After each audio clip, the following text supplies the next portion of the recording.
Oke, tanpa berlama-lama, kita akan membuka acara kita pagi hari ini, pengaruh utamaan Pancasila di era milenial, diawali dengan mendengarkan sambutan terlebih dahulu dari Bapak Kurnia Setiawan, Dekan Fakultas Seni Rupa dan Desain Universitas Tarumanegara. Kami persilakan, Bapak.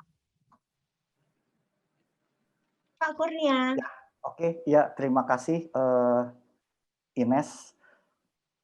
Ya, pertama selamat pagi semua kepada para peserta. Di sini ada perwakilan ya dari Perhimpunan Indonesia Tionghoa, INTI gitu. Kebetulan saya juga sebagai kepala bidang untuk Departemen Kaderisasi dan Pelatihan, dan kemudian juga tadi disebutkan dari grafis sosial dan juga kemudian dari Gerakan Pembumian Pancasila, Forum Kerukunan Umat Beragama Banyumas, dan juga para peserta lokakarya, para keluarga besar Untar di sini, pimpinan, dosen, mahasiswa semua, dan peserta publik lainnya. Terima kasih sudah hadir di sini ya dengan judul Pengarus Utamaan Pancasila di Era Milenial. Saya akan melaporkan beberapa kegiatan dan persiapan yang sudah ada. Ya, silakan next slide. Ya, ini sudah disampaikan oleh tadi Ibu Ines gitu ya, kawan saya sejak lama nih, udah 20-30 tahun yang lalu ya. Iya. Nggak nyangka mungkin umurnya. Nggak boleh ditanya tapi ya kalau wanita umurnya. Jangan, jangan, jangan. Oke, next slide Drill, kita nggak bahas ini. Nah, sebagai pengantar ini ada beberapa hal yang menjadi concern kami, artinya di sini ternyata kalau kita lihat terutama era saat ini dari hasil riset LSI ataupun dari BPIP ya, Badan Pembinaan Ideologi Pancasila. Kalau video yang tadi kita lihat itu dulu sebelum BPIP namanya, tapi UKP Pancasila. Dulu ketuanya Pak Yudi Latif, tapi sayang tahun ini beliau sudah mundur. Nah, dari riset BPIP ataupun LSI ternyata semakin menurun pemahaman Pancasila. Dan sebaliknya politik identitas dan radikalisme menguat. Ini yang menjadi concern kita untuk kemudian membuat program waktu itu Ular Tangga Pancasila.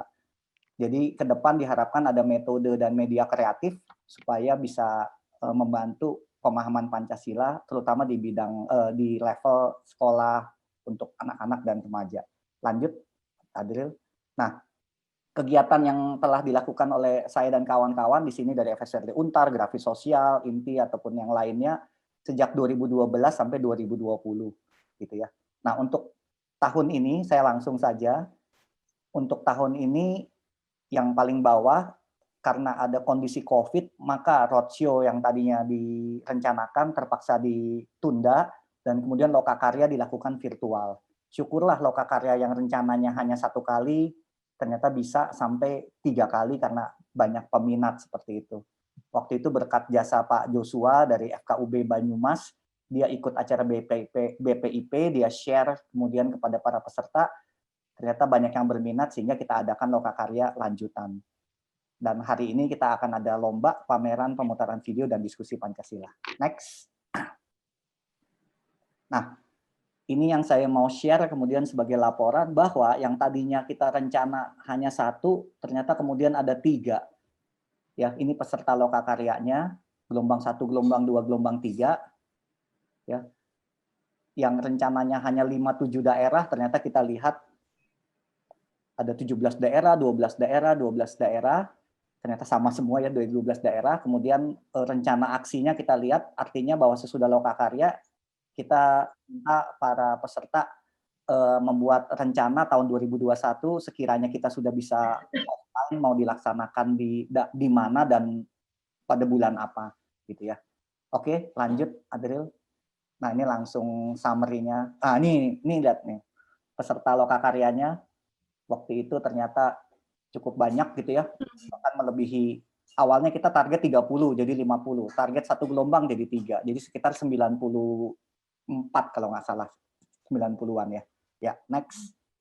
Nah, ini adalah skema yang dibuat dalam program Pengarus Utamakan Pancasila begitu ya. Jadi pertama kita bekerja sama dimulai dari beberapa lembaga, di sini kami dari 3 lembaga, kemudian membuat prototipe, membuat desain, kemudian membuat simulasi, dan kemudian kita adakan roadshow. Nah, ternyata kalau ini nanti bisa berjalan lancar semua, ternyata ada 73 kegiatan tahun depan di 37 daerah bolak-balik ya. Menurut saya belum tentu ini semua terlaksana, tapi paling tidak ini kan komitmen dari kawan-kawan yang ikut. Kalau dari saya setengahnya pun terlaksana, saya bersyukur karena awalnya hanya 3-5 pulau, awalnya hanya 7-10 daerah. Ternyata ini udah bonus banyak sekali. Kemudian diharapkan sesudah itu kita ingin mengajak lagi yang lain, maka teman-teman nanti yang mengadakan diharapkan bisa berbagi melalui media sosial, IG atau FB, karena sekarang eranya digital ya di media sosial. Kemudian sekiranya bisa mengadakan event sejenis, entah tadi seminar, pameran, dan lainnya, silakan saling mengundang satu sama lain. Ya, Adil yang terakhir. Nah, ini yang nanti diharapkan kita bisa berjejaring secara digital melalui IG ataupun FB. Ada nomor kontak sekiranya butuh informasi lebih lanjut. Saya Indonesia, saya Pancasila. Kita Indonesia, kita Pancasila. Cukup sekian, terima kasih dari saya. Selamat mengikuti acara. Oke, terima kasih Bapak Kurnia. Oh, salamnya gini ya? Salam Pancasila, Pak Kur. Ya, betul, Bu Ines, mari. Saya Pancasila, oke. Ya, terima kasih Bapak Kurnia, luar biasa sekali teman saya bangga loh menjadi teman beliau karena idealismenya untuk terus melestarikan nilai-nilai luhur Pancasila buat anak keturunan kita. Luar biasa Kurnia, I'm proud of you. Oke, kita akan buka acara ini secara resmi dengan sambutan dari Ketua Lembaga Kemahasiswaan Universitas Tarumanegara, Bapak Dr. Adianto, MSc. Kami persilakan Bapak Adianto. Terima kasih Mbak Ines. Jadi sama dengan saya, ini Pak Kurnia memang luar biasa. Ya, saya banyak belajar sekali dengan beliau tentang passion beliau terhadap persatuan Indonesia dan terhadap anak-anak muda. Ya. Baik, Assalamualaikum warahmatullahi wabarakatuh. Salam sejahtera bagi kita semua. Om Swastiastu, Namo Buddhaya, salam kebajikan untuk kita semua. Yang saya hormati Dekan Fakultas Seni Rupa dan Desain Bapak Kurnia Setiawan, kemudian juga Wakil Dekan FSRD Ibu Nuratri, para Kaprodi, tentu saja kepada narasumber Bapak Adril Baruh, ya kepada Pak Jonisya, Pak Genep, Pak Genep, kemudian ada Pak Edi Dangdur. Pak Edi Dagur, ya. Kemudian juga tentu saja banyak di sini juga hadir sahabat-sahabat saya, ada Pak Nasir, Bu Miske, Bu Nina, ya, tentu saja Pak Arif, ya. Saya tidak bisa menyebutkan satu persatu karena ini sahabat teman-teman baik saya. Kemudian tadi di sini juga hadir saya hormati, saya banggakan Ketua DPM FSRD, kemudian Ketua DPM FSRD, kemudian para dosen, peserta pameran yang tidak bisa saya sebutkan satu persatu.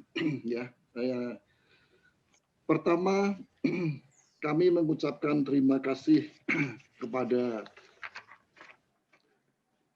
Pak Urdia yang sudah menginisiasi acara ini. Ya.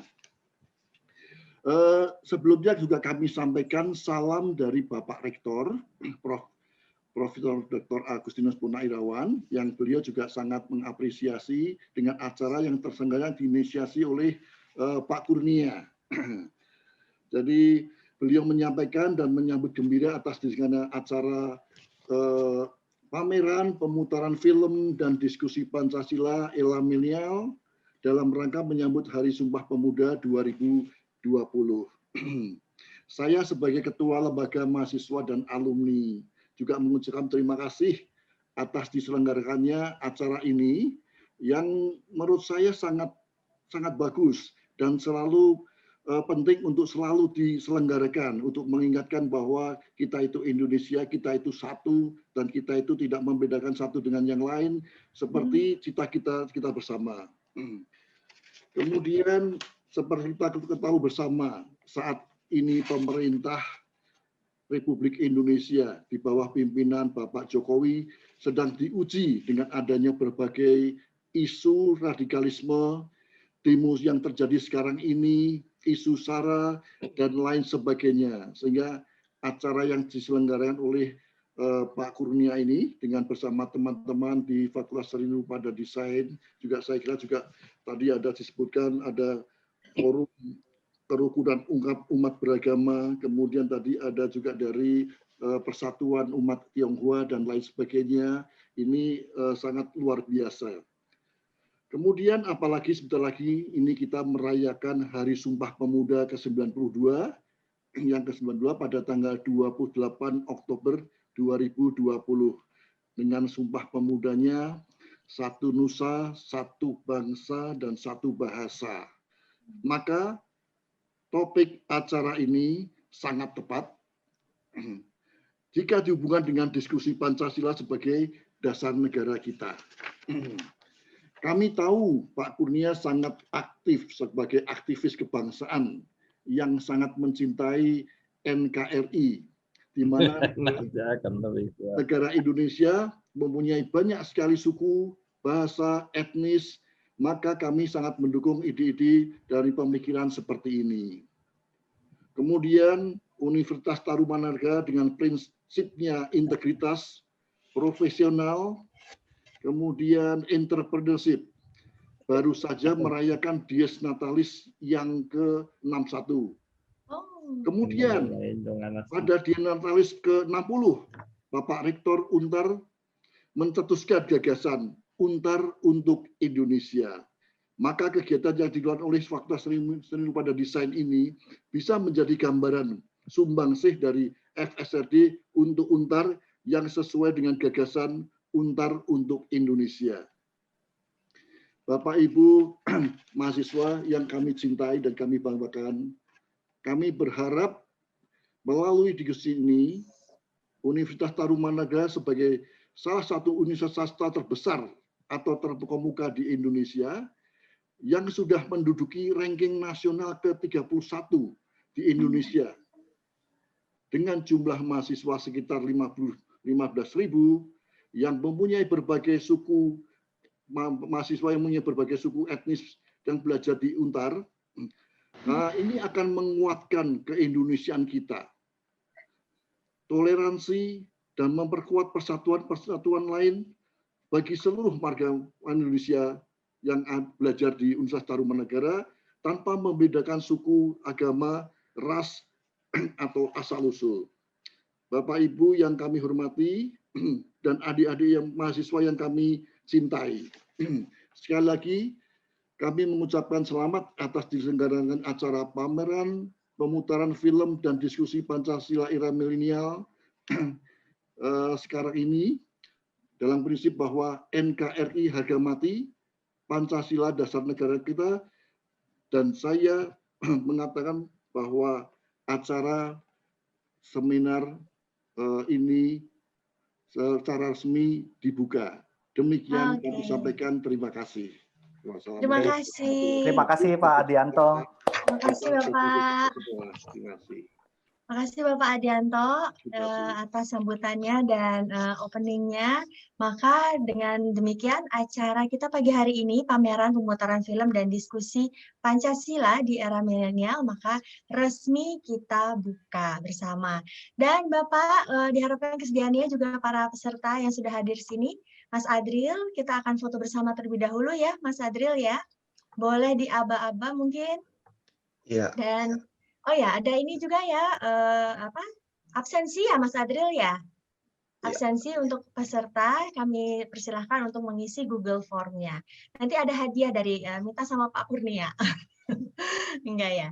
Oke, makasih Pak Adianto atas speech pembukanya, luar biasa sekali Bapak dengan Universitas Tarumanagara, sudah 61 tahun ya, luar biasa. Dan prestasinya juga sebagai universitas swasta dengan nomor 1 kemahasiswaannya di bawah kepemimpinan Bapak Dr. Adianto, luar biasa. Kita apresiasi dong ya, tepuk tangan di tempat masing-masing.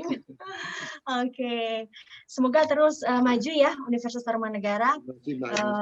Ya betul Pak.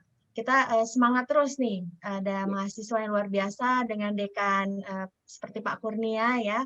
Oke, Pak Adril, kita udah siap nih. Mau foto?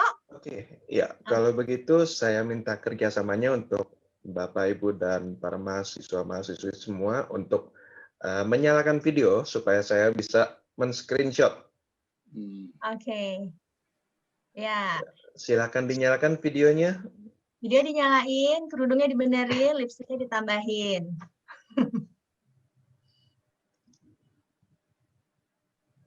1, 2, 3 ya Mas Adril ya? Ya, tenang. Ini di layar saya belum semuanya terbuka soalnya. Biar nggak ngedip. Baik, halaman pertama. 1, 2, 3. Oke, halaman kedua. 1, 2, 3. Halaman ketiga. 1, 2, 3. Baik, sudah semua Bu, silakan kembalikan kepada Bu Ines. Udah semua. Oke, terima kasih Mas Adril. Dan mengisi Google Form-nya ya Mas Adril, Google Form diisi ya? Iya, Google Form ya? sudah saya share di chat, silakan dibuka chatnya, lalu tinggal diklik linknya. Oke, silakan diisi ya para peserta, terutama dari peserta yang mengikuti Lokakarya Ular Tangga Pancasila, silakan mengisi.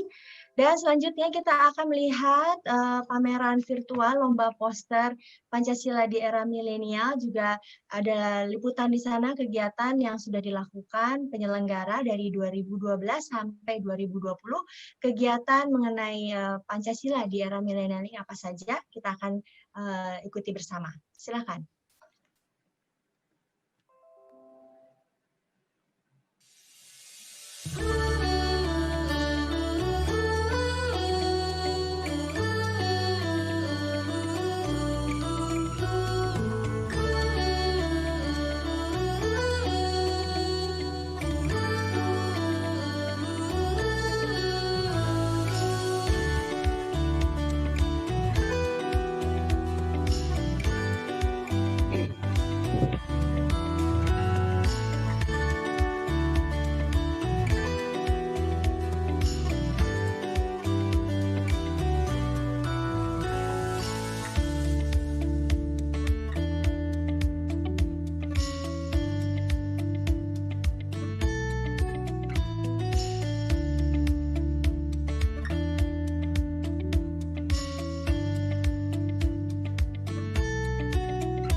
Iya, itu tadi pameran virtual lomba poster Pancasila di era milenial. Keren-keren banget ya, anak-anak muda sekarang nih sangat-sangat kreatif ya. pemikirannya dituangkan secara visual dalam poster sehubungan dengan Pancasila di era milenial supaya Pancasila lebih lebih kekinian gitu loh. Jadi luar biasa sekali ide dari Fakultas Seni Rupa Desain Universitas Tarumanegara. Oke, nah mungkin udah pada nggak sabar pengen tahu siapa yang menang sih dari lomba poster tersebut. Kita akan umumin nih ke pemenangnya akan diumumkan oleh Bapak Ruby Krisandi selaku bagian dari para juri, dan nanti juara pertama akan mendapatkan sertifikat dan hadiah 1,5 juta rupiah.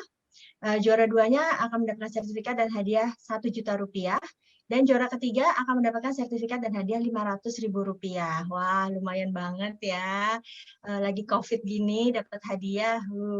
Bisa nanti buat modal-modal bikin poster-poster lainnya. Oke, kami persilahkan Bapak Ruby Krisandi. Sudah hadir, Pak Ruby, untuk mengumumkan siapa aja nih yang menang dari lomba poster Pancasila di era milenial. Ada Pak Ruby? Pak Ruby tampaknya belum kelihatan di chat sebagai juri, mungkin bisa diganti juri yang lain kali ya, kalau belum hadir. Ada Pak Nasir. Oh, Pak Nasir, ya silakan. Pak Nasir, udah siap dengan hasil pemenangnya? Silakan diumumkan Pak Nasir.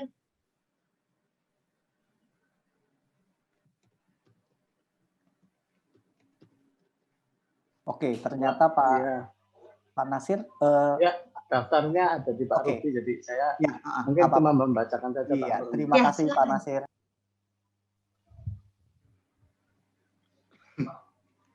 Ini yang memang cukup teman ini dari Sultan Isa Ahmad, ini juga anggota BAR dan senang membuat komik. Ini kali ini posternya bisa tembus jadi juara 3. Oh. Nah, No Difference. Dia membuatnya dengan sangat kontemporer.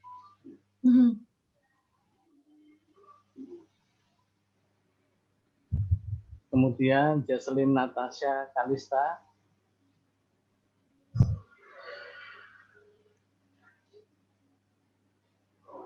Juara 2, selamat. Nah, ini karyanya juga sangat kontemporer, jadi tidak biasa.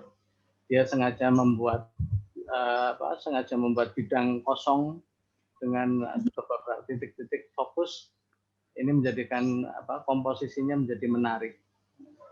Jadi tidak biasa, tapi ini sangat menarik sekali.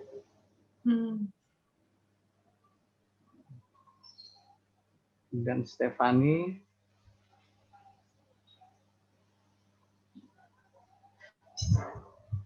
ya ini juga masih mengkompilasi berbagai perbedaan suku dalam satu kesatuan yang kemudian dibingkai dengan rasa cinta kasih, dan di background-nya dengan bendera Indonesia, dengan latar belakang bendera Indonesia, mungkin biru-birunya laut Indonesia. Ini bisa menjadi simbolisasi keragaman keberagaman yang ada di Indonesia.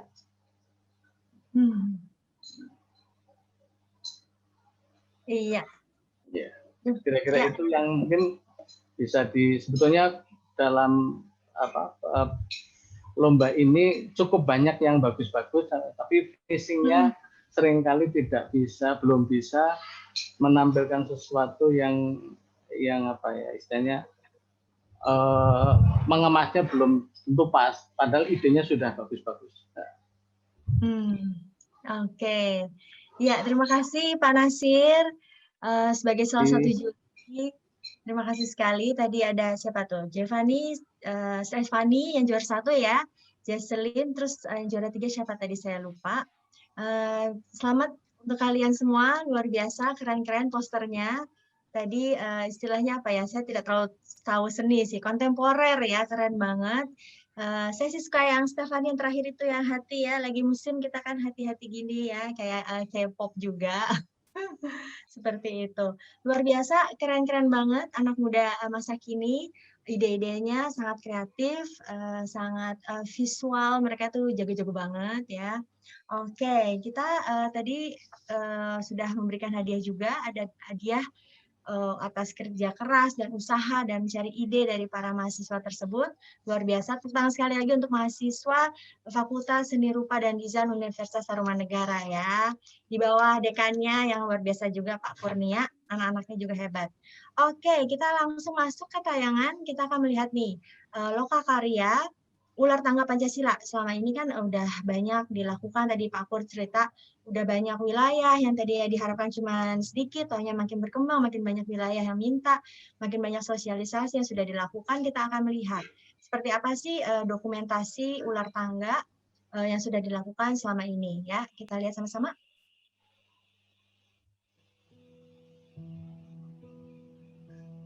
Bahwa Pancasila itu adalah benar-benar satu dasar yang dinamis, satu dasar yang benar-benar menghimpun. Kalau dicopot langsung bunyi sendiri, Bang. Indonesia, satu dasar yang benar-benar bisa mempersatukan rakyat Indonesia itu untuk bukan saja mencetuskan revolusi, tetapi juga mengakhiri revolusi ini dengan hasil yang baik.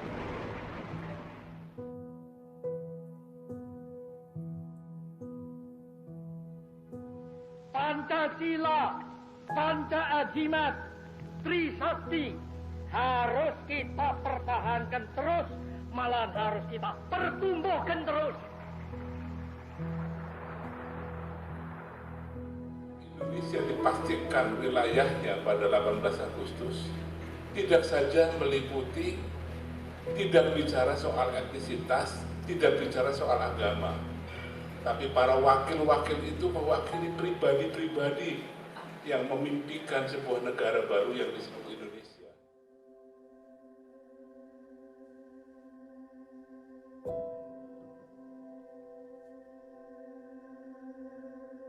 Apa alasan kita membuat ini? Sebenarnya ada dua secara umum, yaitu semakin menguatnya politik identitas dan radikalisme di Indonesia. Ini melalui kerjasama kita dengan BPIP, Badan Pembinaan Ideologi Pancasila waktu itu, ada 6 hal yang menyebabkan pemahaman Pancasila berkurang.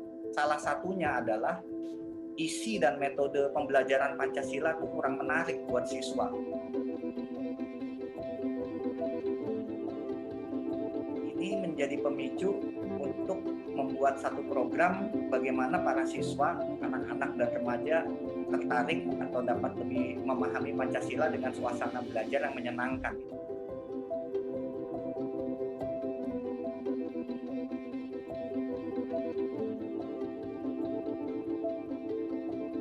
Dan ke depan diharapkan kita bisa bergerak bersama dan semoga ini menjadi model atau contoh pembelajaran termasuk bisa dilakukan oleh teman-teman dari berbagai daerah.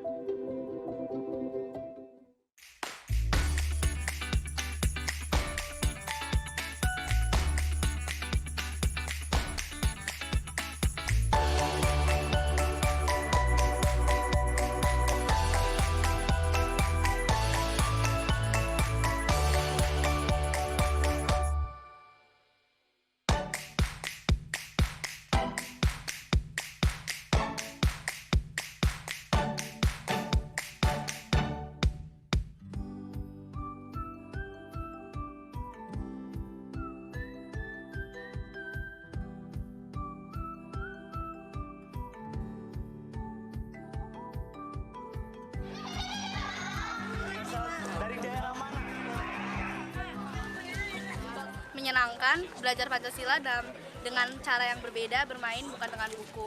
Jadi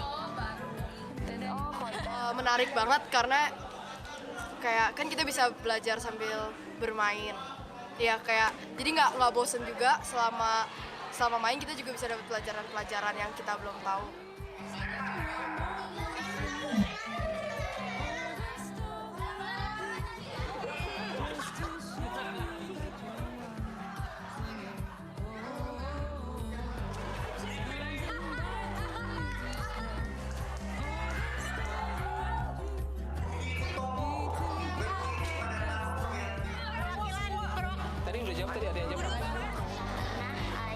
memang banyak informasi, tapi kan tidak semuanya dihafal.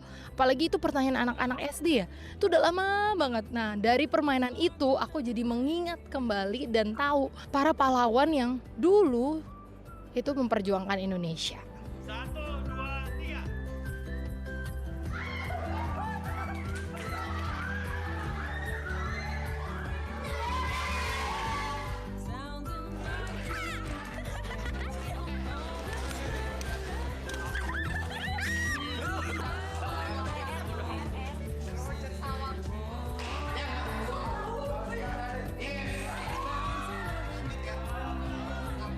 Dari sini saya ngerasa kalau sebagai pengajar, kita udah mulai lupa mengajarkan apa itu Pancasila lebih mendalam ke anak-anak. Jadi untuk pertanyaan-pertanyaan yang sederhana saja, kadang-kadang mereka lupa, sempet blank.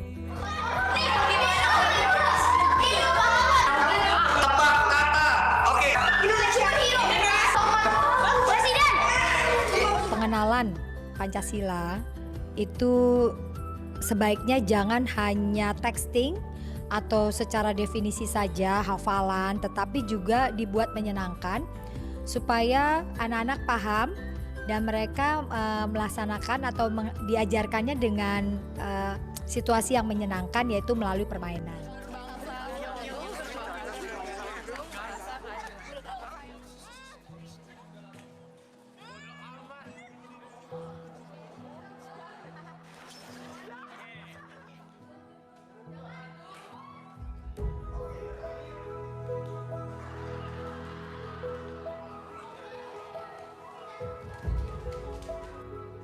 Pembelajaran ini sangat baik, artinya memberikan kesempatan buat siswa untuk bisa menerapkan nilai-nilai Pancasila dalam kehidupan nyata yang dibungkus melalui permainan.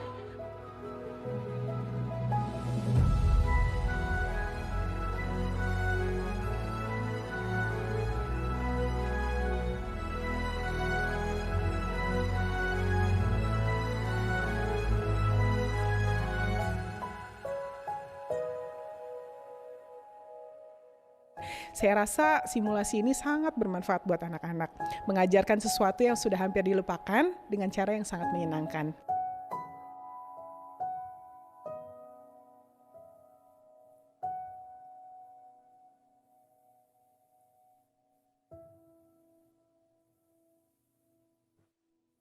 Iya, itulah tadi. Oh belum Mas ya?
Oke, terima kasih Mas Adril tayangannya.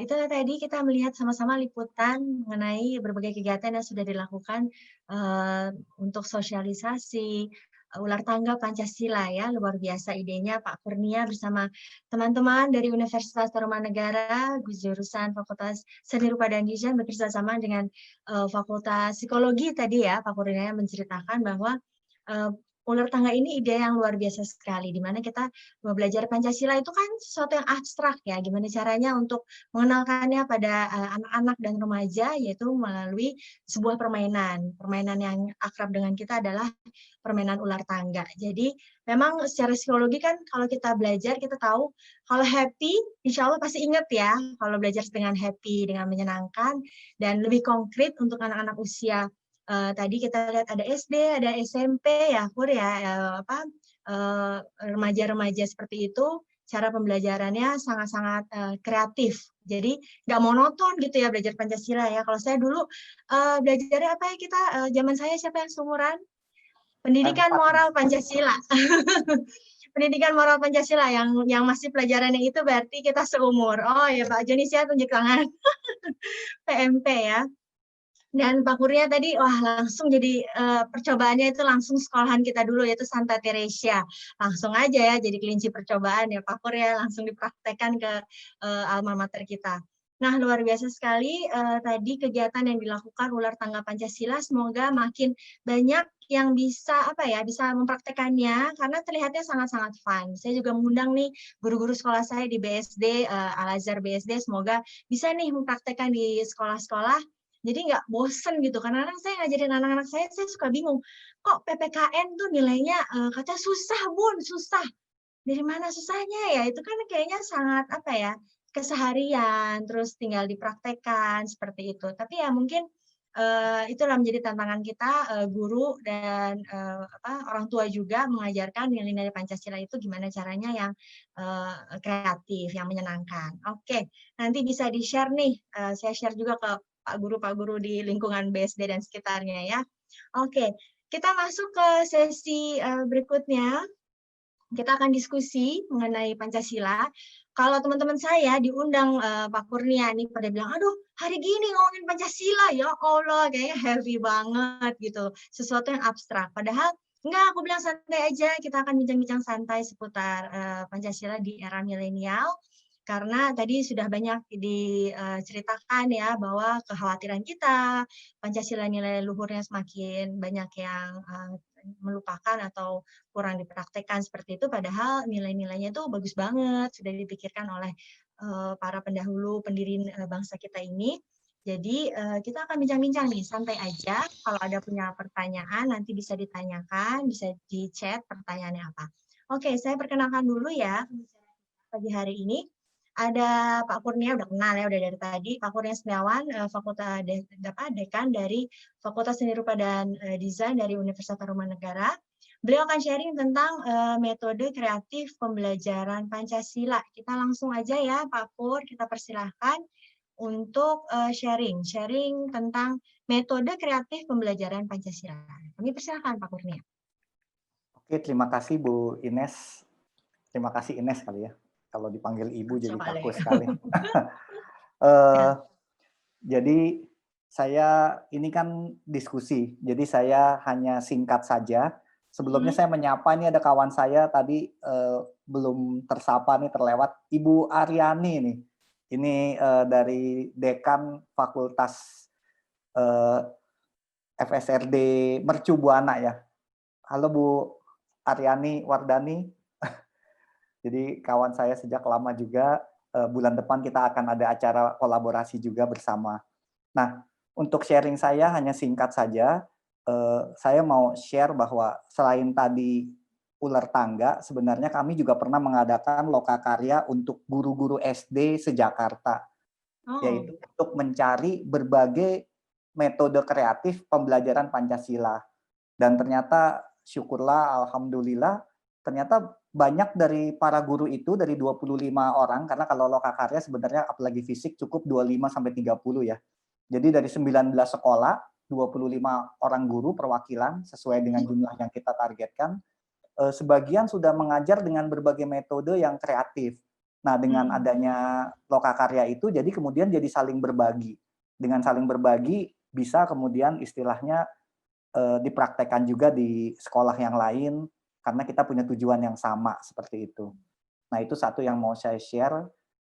Kedua, saya kebetulan tahun ini juga menjadi koordinator mata kuliah humaniora. Jadi kami sekarang untuk mata kuliah umum itu kita gabungkan menjadi humaniora. Artinya ada unsur tadi ya Pancasila, KWN, dan lainnya. Itu, nah khusus untuk Pancasila, artinya yang saya akan fokus di sini. Jadi saya mungkin tadi juga Ines termasuk ikut P4 ya.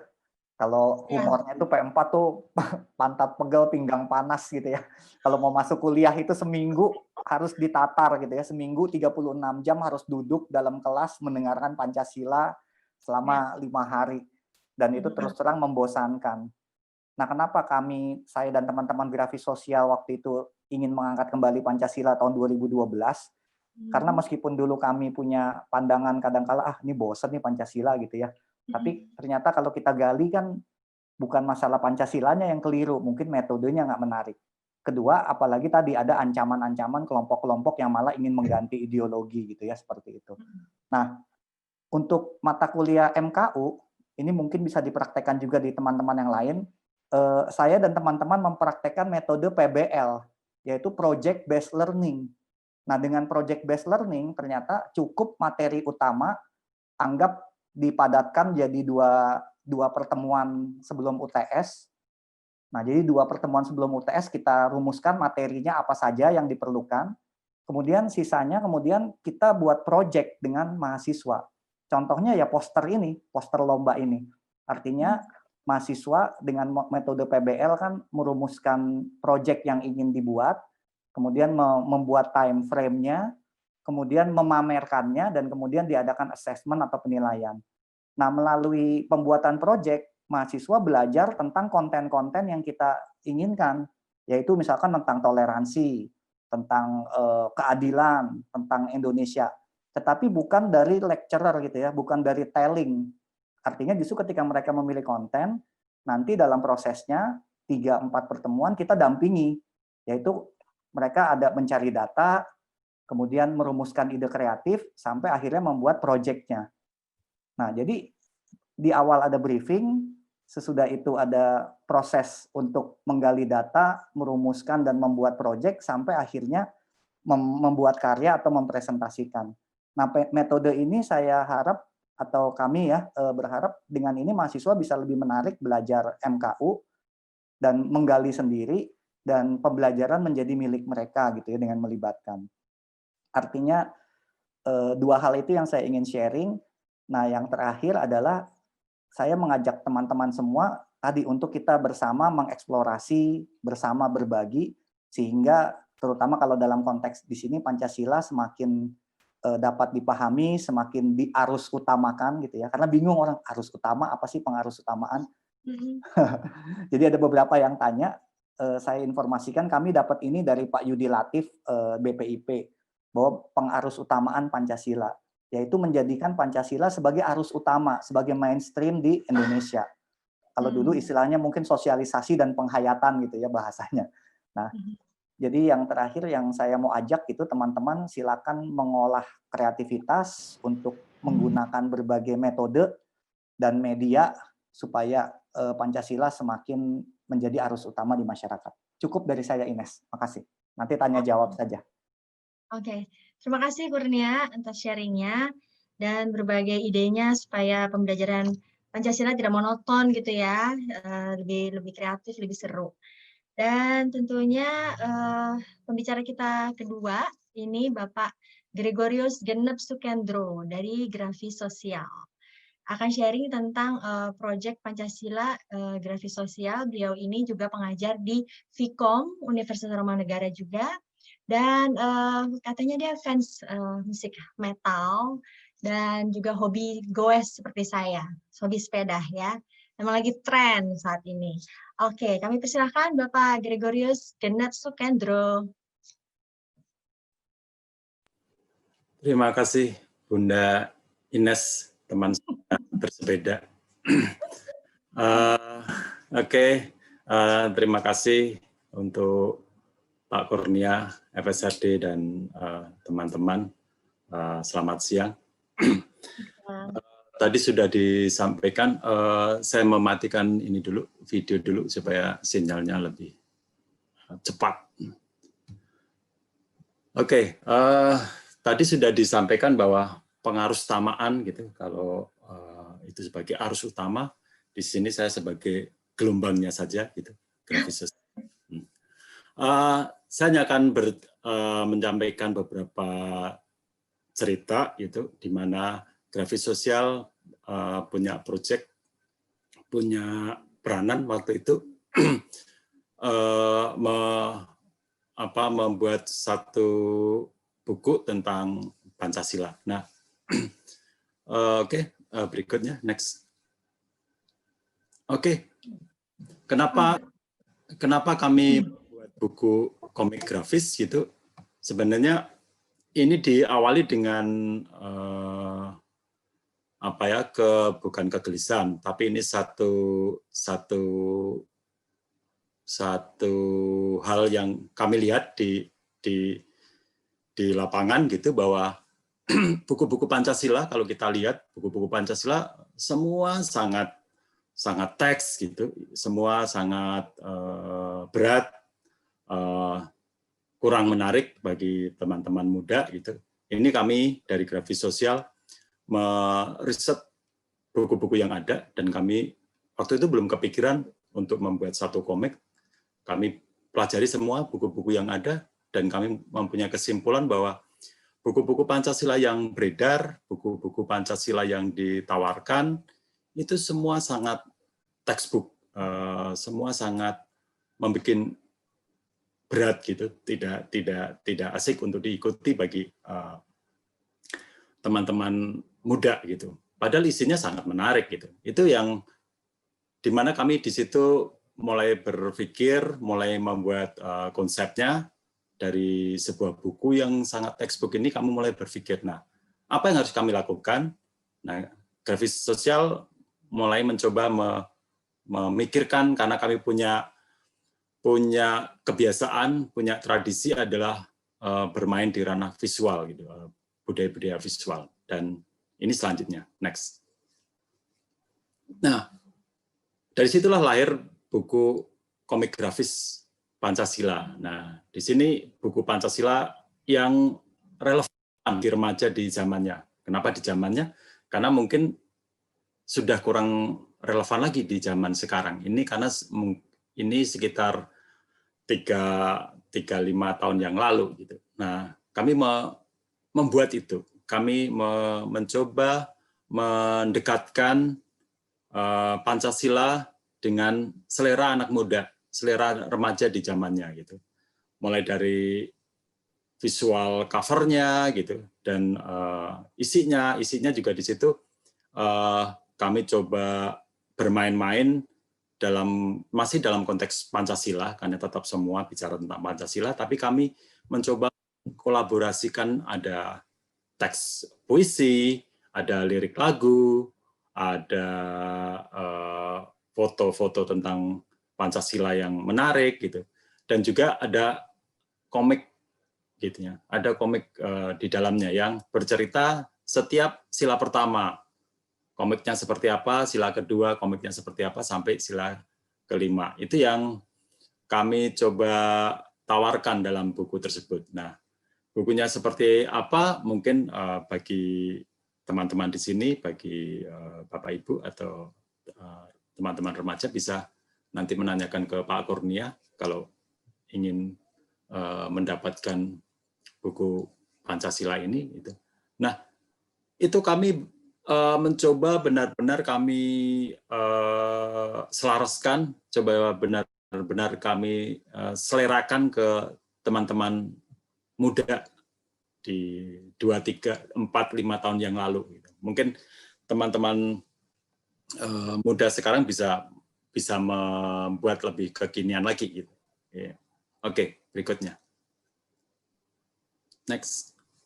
Nah, dalam satu paket buku itu kami juga membuat sebuah pameran foto. Pameran foto yang diikuti oleh remaja juga, diikuti oleh anak-anak muda, sebab mereka fotografer gitu. Kami berpameran gitu. Pertama kami membuat satu workshop untuk menyamakan dulu tentang Pancasila versi grafis sosial dengan Pancasila menurut teman-teman muda gitu. Nah, di situ para fotografer kita berdiskusi, kita brainstorming gitu. Akhirnya mereka balik ke kotanya masing-masing karena ini juga sifatnya nasional gitu, dan mereka hunting untuk mendapatkan foto-foto yang dalam konteks Pancasila kekinian. Dan ini katalog untuk pamerannya. Dan pameran waktu itu kami selenggarakan di Galeri Foto Jurnalistik Antara di Pasar Baru. Oke, berikutnya. Nah, ini waktu itu posternya, jadi ada foto pameran fotografi tentang Pancasila, hasil dari karya-karya teman-teman gitu, dan sangat menarik waktu itu. Jadi dari pameran foto ini juga berikutnya kami menerbitkan, melaunch buku Pancasila. Dan ini yang kami juga diapresiasi oleh salah satu stasiun televisi, Metro TV waktu itu, diundang untuk mendiskusikan tentang Pancasila gitu, dan juga grafis sosial gitu juga diundang oleh Fakultas Filsafat Gadjah Mada untuk mendiskusikan bahwa buku ini satu yang menarik, buku ini satu yang baru, yang beda gitu, dan mereka juga merekomendasikan ini untuk jadi satu pembelajaran gitu. Dan ini terbukti beberapa sampai sekarang juga masih tertarik buku ini, masih mengatakan bahwa buku ini sangat relevan, buku ini sangat mudah untuk dipelajari gitu. Nah, berikutnya. Nah, jadi tidak ada alasan juga bahwa Pancasila bukan harga mati yang harus seperti itu gitu ya, ininya ya, visualnya, maksudnya cara penyampaiannya gitu. Tapi isinya tetap kita yakini bahwa itu satu hal yang ideal bagi kita gitu. Tapi cara penyampaiannya kita bisa melakukan perubahan, kita bisa melakukan pembaruan gitu. Ini terbukti bahwa Pancasila pun gitu secara simbol juga punya rentetan perubahan gitu kan, dari yang Garuda pertama sampai Garuda yang ke-6. Jadi tidak ada satu alasan bahwa Pancasila dilihat sesuatu yang sangat gitu. Pancasila bisa mengalami satu perubahan yang memang relevan dengan zamannya gitu. Jadi mungkin ibu-ibu, bapak-bapak, atau mungkin juga teman-teman gitu yang berkaitan dengan Pancasila, entah yang mengajar Pancasila gitu, sangat memungkinkan untuk membuat perubahan-perubahan, membuat strategi-strategi yang kekinian gitu. Oke, berikut. Next. Nah, ini yang saya temukan juga ternyata juga ada gitu yang di YouTube gitu, media menggunakan komik digital gitu. Ternyata di situ juga ada gitu. Selain buku Pancasila dari grafis sosial gitu, ternyata juga ada teman-teman muda gitu yang membuat komik digital tentang Pancasila. Jadi sangat dimudahkan sekarang, dan media apapun jadi sangat mungkin untuk jadi satu medium menawarkan nilai-nilai Pancasila yang asik diikuti, asik dipelajari oleh teman-teman. Berikutnya. Next. Nah, ini juga terbukti gitu bahwa ternyata teman-teman dari Fakultas Seni Rupa Desain Tarumanegara dan Tarumanegara gitu membuat simulasi Pancasila dengan bermain ular tangga gitu. Dan itu ternyata tadi hasil dari pernyataan guru-guru maupun teman-teman anak-anak yang menjadi peserta juga jadi sangat fun, sangat menarik gitu, dan mereka nancap di pikiran mereka menjadi satu yang diyakini gitu, daripada ketika berdiri di kelas atau membaca buku yang sangat teks gitu. Dan itu kami sudah mengalami gitu, ketersiksaan kami sudah sangat kami rasakan dulu gitu, bagaimana membaca teks yang harus hafal gitu, ternyata malah di perilaku kita itu tidak terwujudkan gitu. Nah, justru dengan medium-medium ini nilai-nilai itu malah jadi melekat di kita gitu. Oke, berikutnya. Next. Oke, terima kasih untuk diskusinya. Mungkin nanti bisa kita lanjutkan lagi dengan tanya jawab. Kira-kira begitu, Bu Ines. Terima kasih, Bu Ines.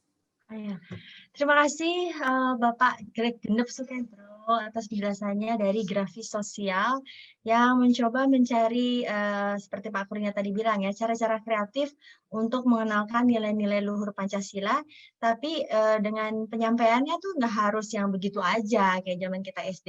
Pancasila satu, ketuhanan yang Maha Esa sampai 5 harus hafal sampai ngelotok seperti itu ya. Tapi itu berguna juga ya. Kalau saya kepilih Miss Indonesia mungkin saya jadi nggak salah mengucapkan. Nah, oke, kita tadi Pak Greg sudah dari grafis sosial sharing project Pancasila, dan mungkin juga nanti banyak anak muda lainnya yang lebih apalagi ya lebih kekinian lagi. Mungkin Pak Genep Sukendro udah mulai jadul ya dengan usianya. Ada yang metode lain yang lebih asik seperti itu. Saya tetap melawan tua. Oke, dengan goes terus ya Pak ya.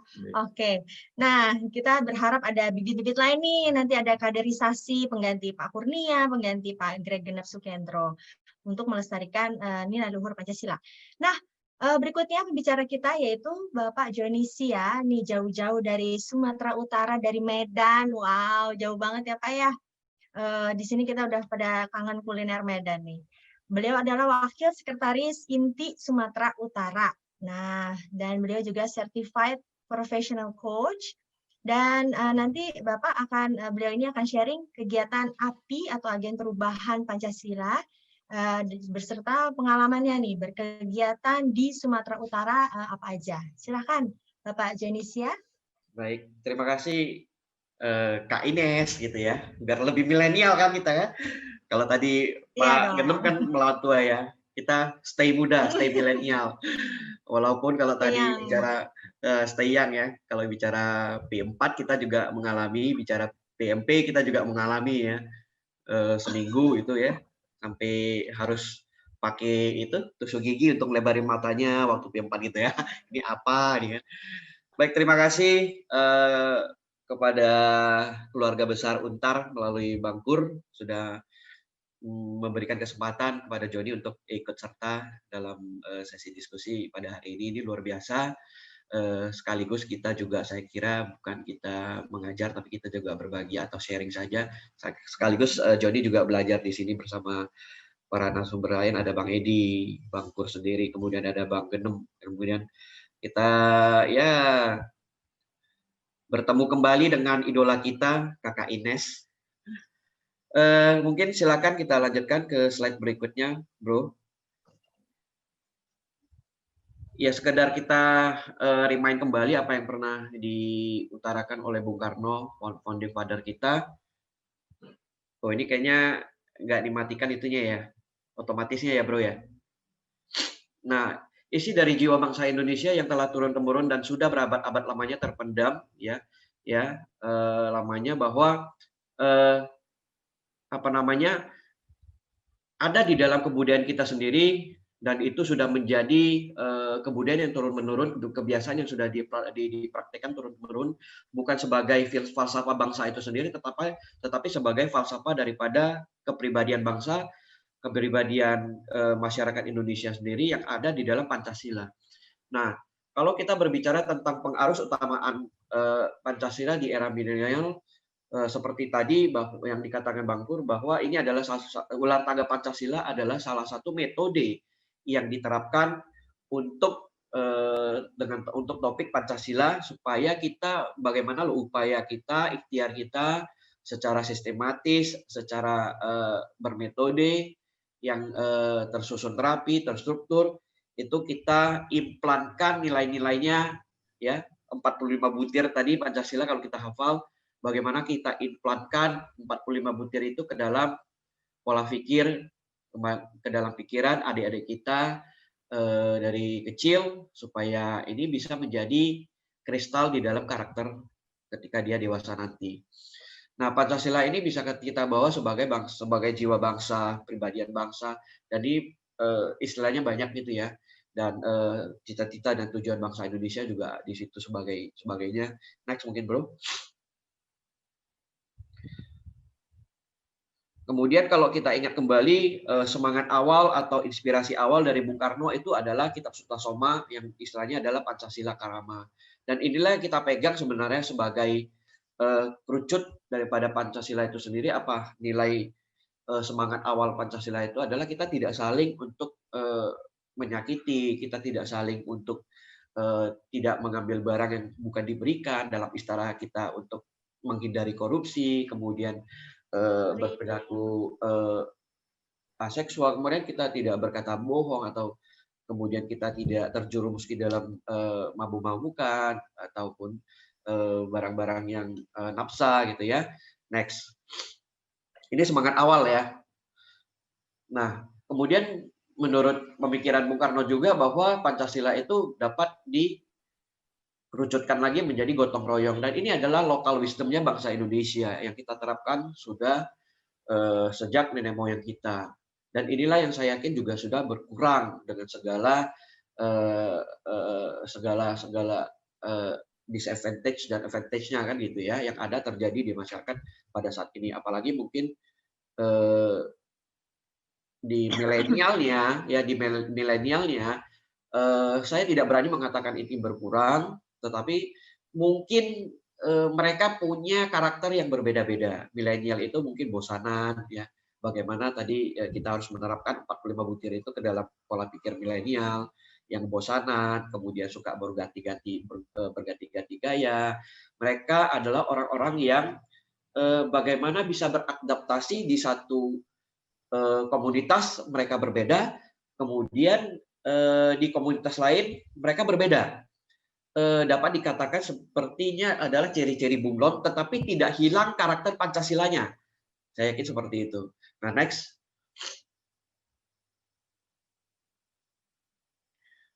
Nah, kemudian bagaimana kita menanamkan atau mengimplementkan makna gotong royong itu ya di dalam di dalam kelompok milenial ini. Bagaimana kita bekerja sama sebagai sebuah keluarga, sebagai sebuah bangsa, kemudian kita adanya keseragaman visi, cita-cita, kemudian di dalam itu kita dipagarin oleh tata laksana, ya kalau kerennya adalah code of conduct gitu ya. Kemudian kawan-kawan kan sering bermain itu ya survival state, kemudian main PUBG anak milenial kan, kemudian main Mobile Legend, dan di situ kan ada code of conduct-nya gitu loh. Kemudian ada team play-nya, ada visinya, ada cita-citanya, ada tujuannya.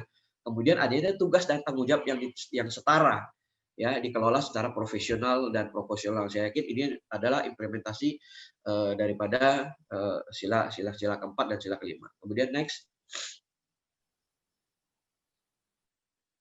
Nah, bagaimana gotong royong Deckwords? Ini saya coba ambil daripada 45 butir tadi, bahwa SARA definitely bukanlah penilaian di dalam profesional. Kemudian hari gini gitu loh, sama anak milenial kita berbicara SARA bakalan diketok gitu loh.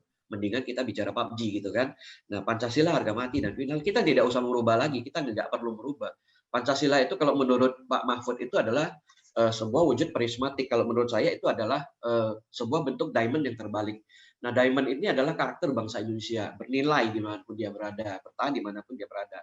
Dan nilainya itu walaupun ketutup oleh lumpur, dia tetap berlian gitu. Nah, kemudian bagaimana kita memahami visi dan misi yang akan kita capai sebagai keluarga kecil, sebagai masyarakat, kemudian sebagai bangsa dan sebagai negara.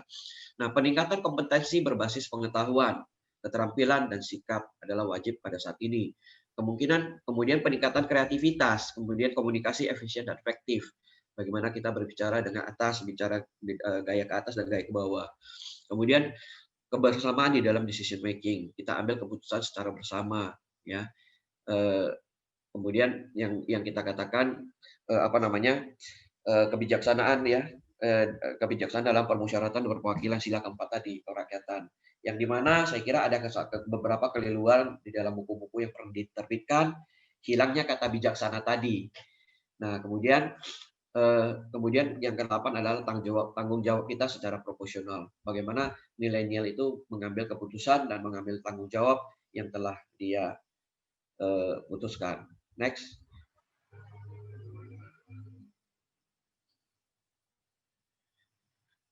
Nah, pengarus utamaan ini saya ibaratkan sebagai sebuah budaya yang harus kita bangun, budaya yang harus kita kembangkan, dan ini kita tidak bisa sekali kerja, tetapi kita harus secara bersama-sama kita terapkan secara kontinu, kita kembangkan secara kontinu, karena kita tahu bahwa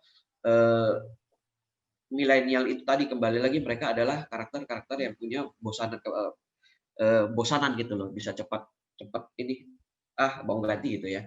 Dan kita tahu kita dulu pernah terlibat di dalam namanya ular tangga Buddhis ya, sebagai umat Buddha kita ada ular tangga Buddhis, ada ular tangga kebajikan. Nah, ular tangga ini tergerus oleh permainan elektronik atau PUBG, Mobile Legends dan segala macam. Dan ini ditinggalkan ular tangga yang bermain secara manual.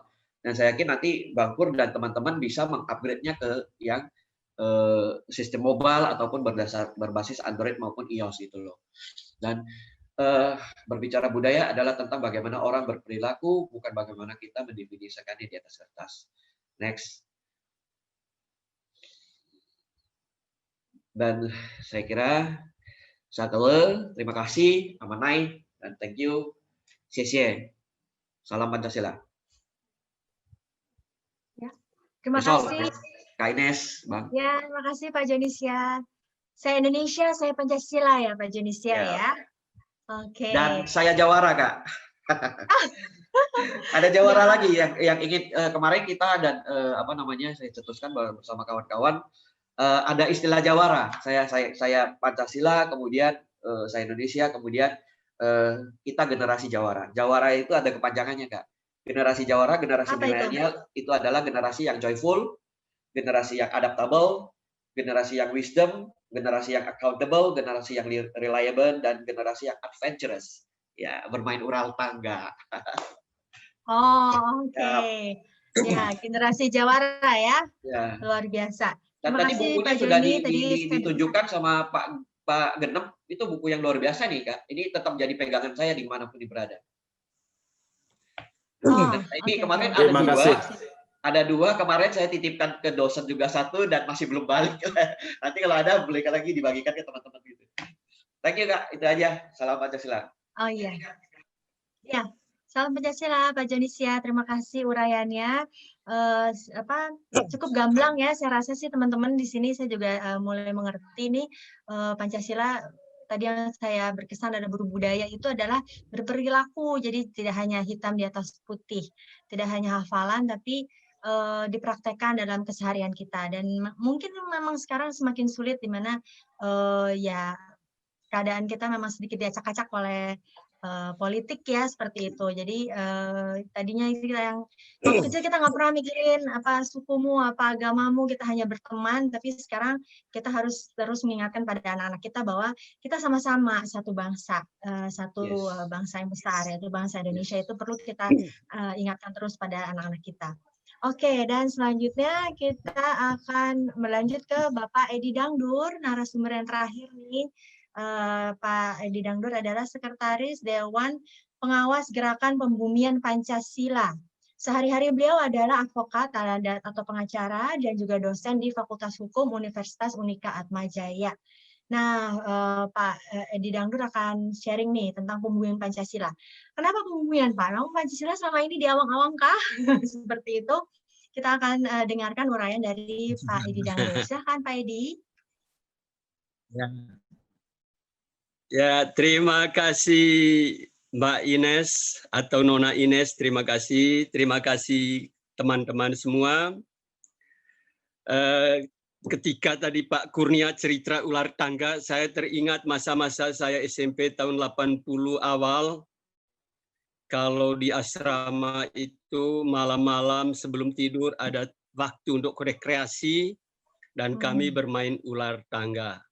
Itu kadang-kadang senang, kadang-kadang drop gitu, macam-macam lah pengalaman ketika ular tangga. Oke, terima kasih kepada panitia yang telah melibatkan kami dari Perkumpulan Gerakan Pembumian Pancasila untuk ikut sharing atau berbagi dalam diskusi ini. Upaya pengarus utamaan Pancasila sejalan dengan cita-cita atau upaya yang kami lakukan, yaitu bagaimana membumikan nilai-nilai Pancasila. Betul kata Mbak Ines gitu. Jadi Pancasila tidak boleh hanya ada di awang-awang saja, tidak boleh ada di tempat kuliah atau ada di kampus saja atau di sekolah saja, tetapi juga harus benar-benar hadir kini dan di sini di tengah masyarakat kita, terutama di kalangan kaum milenial kita.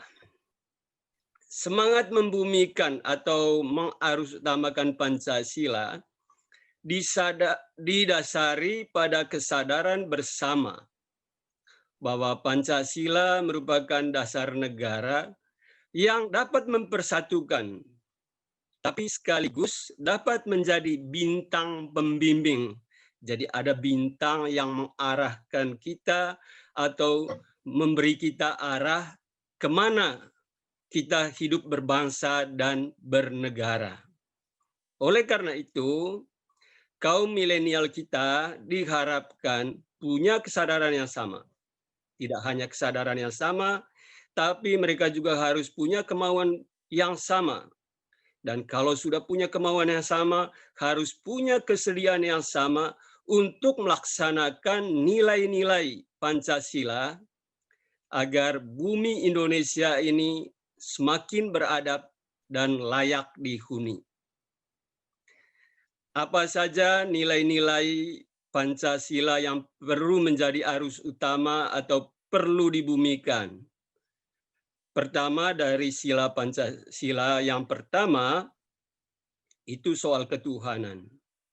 Di tengah masyarakat kita saat ini ada orang atau sekelompok orang merasa bahwa seolah-olah mereka itu sudah pulang dari surga, bahkan merasa diri sebagai pemilik surga dan merasa diri paling benar dalam apa yang diimaninya dan mengabaikan keberadaan orang dari agama lain atau agama tertentu.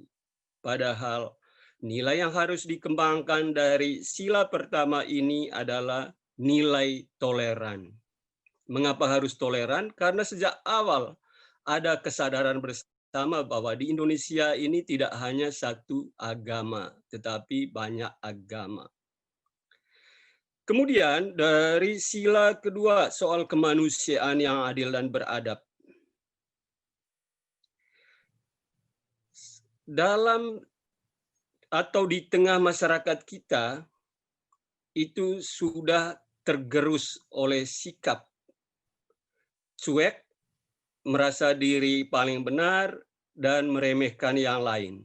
Padahal dengan sila kemanusiaan itu, kita harus menganggap sesama kita itu sebagai diri kita yang lain.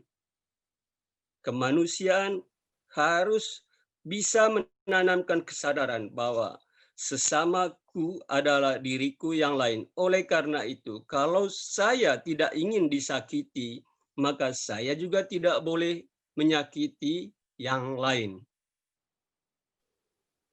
Tetapi sebenarnya rasa kemanusiaan yang kita kembangkan bukan hanya kemanusiaan yang sempit, tapi kemanusiaan yang universal, yang juga menjunjung tinggi harkat martabat universal dalam bentuk piagam hak asasi manusia. Itu terkait dengan penanaman nilai-nilai Pancasila dari sila kedua. Lalu sila ketiga, persatuan Indonesia.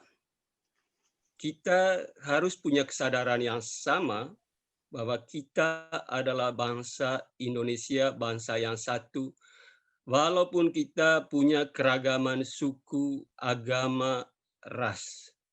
Maka sangat bertentangan dengan nilai sila ketiga kalau ada yang mengatakan, saudara beruntung bahwa kami tidak usir kau dari Indonesia. Tidak boleh. Keberadaan orang lain itu tidak boleh sebagai sebuah keuntungan bagi orang yang bersangkutan. Tapi memang kita ini punya hak yang sama untuk lahir, hidup, dan berada di Indonesia.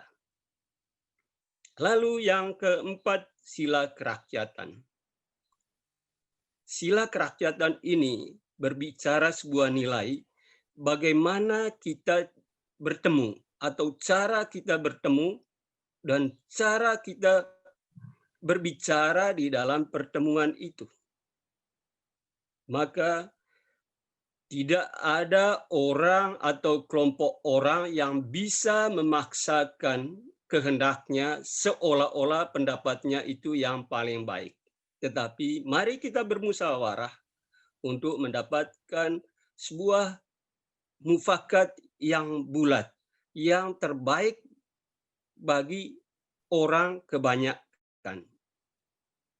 Dan yang kelima itu yang keadilan sosial, bahwa dengan sila keadilan sosial maka nilai yang kita kembangkan bahwa semua upaya pembangunan di Indonesia ini semata-mata diarahkan pada kebaikan bersama, kesejahteraan bersama, bonum comune.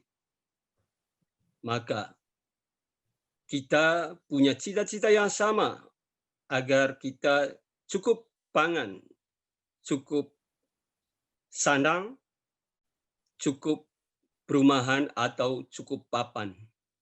Maka segala sistem ekonomi, sistem kebijakan di bidang perekonomian yang liberalistik dan kapitalistik, yang hanya menguntungkan kelompok atau perorangan tertentu, itu ditiadakan atau setidak-tidaknya diminimalisasi. Nilai-nilai ini harus dikembangkan, mulai dari kelompok-kelompok milenial kita yang pada tahun 2045 mereka adalah pemimpin di negara kita. Kira-kira hal-hal demikian yang menjadi concern kita untuk harus utamakan atau membumikan nilai-nilai Pancasila. Kira-kira seperti itu dulu pokok-pokok pikiran, mungkin nanti kita bisa kembangkan dalam diskusi kita. Terima kasih Mbak Ines. Oke, terima kasih uraiannya Pak Edi Dangdur, selaku Sekretaris Dewan Pengawas Gerakan Pembumian Pancasila yang terus mengupayakan dan menyemangati supaya Pancasila lebih membumi dan menjadi mainstream ya, seperti Pak Kurnia tadi bilang, mengarus utamakan, mohon maaf. Nah, ini bahasa yang baru buat saya juga teman-teman, saya sharingkan. Waduh, berat banget nih pengarus utamaan, apa itu? Ya ternyata supaya mungkin terjemahannya dari mainstream ya. Tadinya yang orang kayaknya malas membicarakan Pancasila, kita di sini dengan semangat seperti tadi Pak Kurnia usungkan agar supaya jadi yang mainstream gitu loh membicarakan Pancasila, dan juga Pak Edi Dangdur memberikan supaya Pancasila ini kan sebenarnya kompas kita berkehidupan di negara Indonesia yang sangat beragam ini. Nah, gimana caranya supaya anak-anak milenial ini juga punya kompas, punya kesadaran untuk dalam kehidupan bernegara di Indonesia yang sangat beragam. Oke, kita nanti sudah sharing Pak pembicara kita ya, dan akan tanya jawab. Kami persilahkan. Tadi sudah semuanya sudah memberikan presentasinya secara singkat, namun padat, jelas ya. Tapi mungkin ada unek-unek juga yang masih ingin ditanyakan oleh para peserta di sini. Kami persilahkan untuk bertanya. Tadi Pak Edi Dangdur cukup jelas menjelaskan sila-sila tadi bahwa yang pertama kita harus toleransi seperti itu. Sila kedua bahwa kita harus berempati, menghargai orang lain, berkemanusiaan secara universal, dan sila ketiga itu kan persatuan Indonesia, di mana kita nggak boleh beda-bedain nih, kita sangat-sangat beragam, semuanya punya hak yang sama di bumi pertiwi untuk hidup, untuk memajukan dirinya, keluarganya, bangsanya, jadi punya hak yang sama, tidak ada perbedaan seperti itu. Dan yang keempat, kita tidak bisa memaksakan kehendak, ya. Ini akan sering terjadi ketika mau pilkada-pilkadaan memaksakan kehendak, itu sebenarnya jangan sampai. Yang kita inginkan adalah musyawarah. Saya ingat banget pelajaran waktu SMP ya, musyawarah mufakat ya. Jadi kalau sampai ada ribut-ribut gitu, aduh jangan sampai deh ya. Moga-moga kita bisa cari win-win solution dari setiap permasalahan dalam kehidupan bernegara kita untuk kebaikan bersama tentunya, dan keadilan seluruh rakyat Indonesia ya. Semoga kita bisa mewujudkannya someday, insya Allah, amin. Kemudian ada yang ingin bertanya, kami persilahkan, atau ada pertanyaan mungkin dari Pak Mas Adril, ada contekan buat pertanyaan dari chat barangkali, atau mungkin bisa juga dari narasumber ingin menambahkan satu sama lain, kami persilahkan. Atau juga ada pertanyaan nih, tadi teman saya chat saya nanya, gimana sih Bapak Edi ya, ke Pak Edi Dangdur, gimana sih misalnya Pak Edi nih ada satu sekelompok yang ingin dibuatkan undang-undang tentang haluan ideologi Pancasila, menurut Bapak bagaimana? Terima kasih Mbak Ines, itu pertanyaan yang bagus. Menurut kami dari Perkumpulan Gerakan Pembumian Pancasila, upaya untuk mengusulkan atau membuat undang-undang tentang haluan ideologi Pancasila justru sebagai upaya untuk mendegradasi, menurunkan level Pancasila.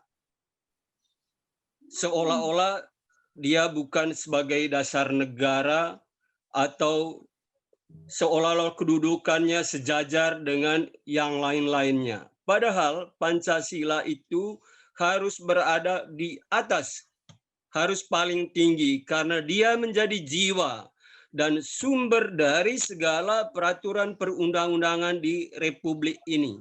Maka dia tidak boleh diatur dengan undang-undang. Lalu sebenarnya yang paling diharapkan oleh masyarakat itu saat ini bukan undang-undang, tetapi bagaimana pemerintah, termasuk juga DPR, membuat strategi yang tepat untuk membumikan Pancasila atau menjadikan Pancasila sebagai arus utama. Itu yang paling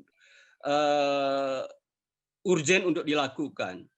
Sudah itu yang kedua, pemerintah harus lebih waspada dan menegaskan ada bahaya laten di Republik ini dengan hadirnya kaum fundamentalis radikal yang berupaya untuk menggeser ideologi Pancasila ini.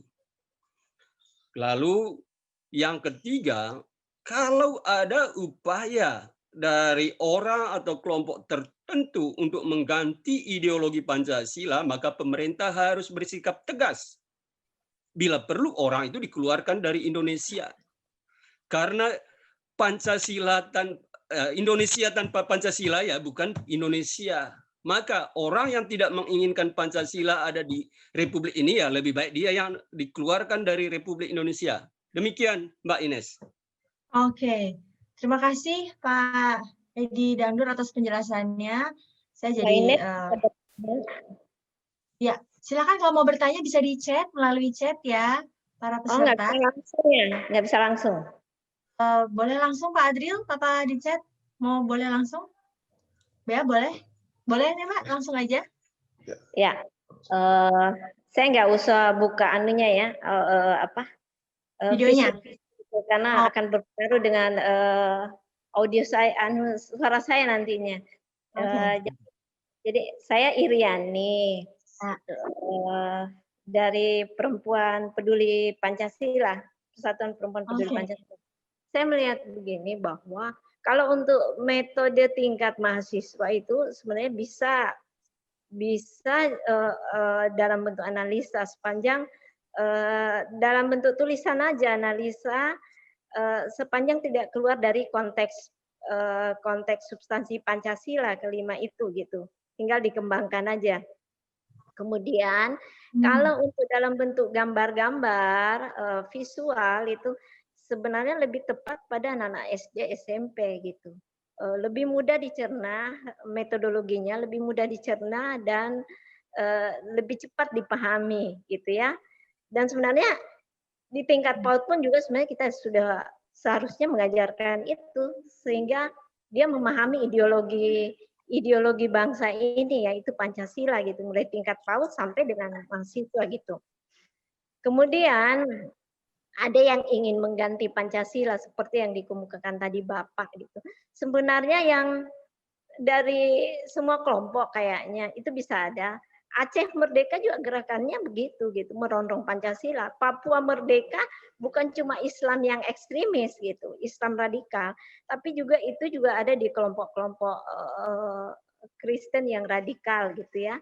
Jadi bisa saja masuk di semua kelompok gitu. Jadi Papua Merdeka juga kan yang membakar-bakar bendera merah putih itu. Aceh Merdeka juga saya kira banyak kelompok ya yang harus diwaspadai gitu. Saya melihat bahwa yang ketiga, saya melihat bahwa tidak habisnya kita memperdebatkan Pancasila mulai dari merdeka itu sebenarnya sudah dirumuskan oleh para founding father kita gitu. Tapi sampai sekarang menjadi perdebatan terus gitu. Tidak bisakah ini ideologi bangsa ini menjadi sesuatu yang sudah dipahami oleh warga bangsa dan kita start untuk proses pembangunan bangsa lagi, tidak lagi berdebat pada putaran-putaran Pancasila. Itu ideologi bangsa ini, tapi kita sudah melangkah jauh ke depan seperti misalnya Cina udah selesai dengan ideologinya. Amerika sudah selesai dengan ideologinya gitu. Ada berapa negara yang sudah selesai. Mereka udah start dengan proses industrialisasi digital gitu. Yang pasti bahwa kalau kita masuk pada industrialisasi digital gitu, paham ideologi Pancasila tetap tertanam, kemudian budaya-budaya lokal pada bangsa Indonesia itu juga. Jadi kita membangun itu mulai dari budaya lokal, mulai dari budaya nasional. Seperti Jepang. Jepang itu maju modern, tetapi dia tidak pernah keluar dari akar budayanya pada filosofi bangsanya. Saya kira itu. Oke. Saya kira itu. Terima kasih. Terima kasih Ibu Iriani dari Perempuan Peduli Pancasila. Terima kasih atas pertanyaannya. Mungkin narasumber siapa yang ingin menjawab? Tadi sudah diberikan bahwa mahasiswa bisa melalui pemikiran, ya pasti karena mahasiswa kan sudah bisa berpikir secara abstrak ya, bisa melalui pemikiran dan ide-idenya bisa dituliskan begitu saja mengenai Pancasila. Kalau anak-anak ya memang secara gambar atau visual supaya lebih menarik dan supaya lebih gampang dipahami seperti itu. Nah, untuk yang pertanyaan yang lain itu agak heavy ya, saya tidak ingin menjawab. Narasumber siapa yang mau akan menjawab? Pak Edi, Pak Kurnia, silakan. Oke, yang ini Bu dari Ibu siapa tadi ini? Ibu Iriani ya, Iriani Bustami. Terima kasih Bu. Ternyata Ibu sudah menyalakan suara ya. Tadi saya lihat di chat tapi belum sempat dijawab. Ibu sudah menyampaikan dengan lebih baik dengan lisan gitu. Jadi tepat seperti yang disampaikan Ibu Iriani, Ines. Karena waktu itu kami membuat lokakarya untuk guru SD saja, ternyata SD itu ada kelas tinggi dan kelas bawah gitu ya. 1, 2, 3 kelas bawah dan 3, 4, 4, 5, 6 kelas atas. Itu saja sudah berbeda metodenya. Kemudian pengalaman juga dengan simulasi waktu ular tangga untuk SD dan SMP atau SMA sudah beda lagi. Jadi ada kegiatan yang cocok gitu atau ada pertanyaan yang cocok. Jadi tepat seperti yang disampaikan bahwa yang penting kita tahu core-nya gitu ya, bahwa apa sih yang mau disampaikan, nanti pengemasan lewat media atau lewat metode itu kita sesuaikan. Kalau tidak nanti bisa miss gitu ya, bisa miss atau nggak tersampaikan. Dari saya rasa cukup seperti itu. Jadi ini semoga memang menjadi pertimbangan atau pembelajaran kita ke depan. Bahkan seperti tadi Pak Joni atau dalam Lokakarya sebelumnya, ada yang bertanya tentang permainan digital. Cuma dengan segala keterbatasan saya bilang kami belum buat, tapi ini sangat terbuka. Jika mungkin dari kampus atau peneliti atau ada pihak yang mau menggarap permainan digital ya tentang Pancasila. Karena kan sekarang era digital seperti itu. Terima kasih. Oke.